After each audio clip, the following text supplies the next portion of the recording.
கடலூர் மாவட்டம் பன்ருட்டி சேலம் சாலையில் ஆதி திராவிட மக்கள் உணவு சமைத்து போராட்டம் மேற்கொண்டனர். அங்கு செட்டிப்பாளையம் புதூரில் 40 ஆண்டுகளாக வசித்து வந்த ஆதி திராவிட மக்கள் கடந்த சில ஆண்டுகளாக பட்டா வழங்க கோரி போராட்டம் நடத்தினர். இந்த நிலையில் பட்டா தருவதாக அதிகாரிகள் கூறியதால் ஆக்கிரமிப்பு என்ற பெயரில் உள்ள தங்கள் வீடுகளை கோட்டாட்சியர் மற்றும் போலீசார் முன்னிலையில் ஆதி திராவிட மக்கள் அகற்றினர்.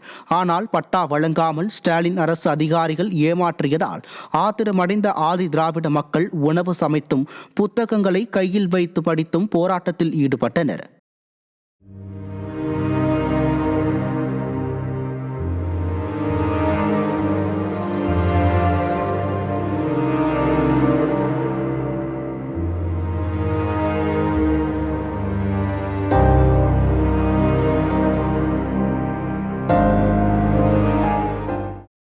மதுரை மாவட்டம் உசிலம்பட்டியில் பிரசித்தி பெற்ற பாப்பாப்பட்டி ஒச்சாண்டம்மன் கோவிலின் மாசி பெட்டிகள் எடுப்பு விழா நடைபெற்றது.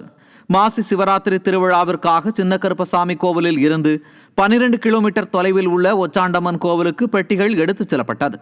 பூசாரிகள் ஆணி செருப்பு அணிந்து ஊர்வலமாக கொண்டு வந்த நிலையில் வழியில் பல்லாயிரக்கணக்கான மக்கள் கூடி தரிசித்தனர். இறுதியாக பெட்டிகள் சின்னக்கருப்பசாமி கோவிலில் வைத்து சிறப்பு பூஜைகள் நடத்தப்பட்டன.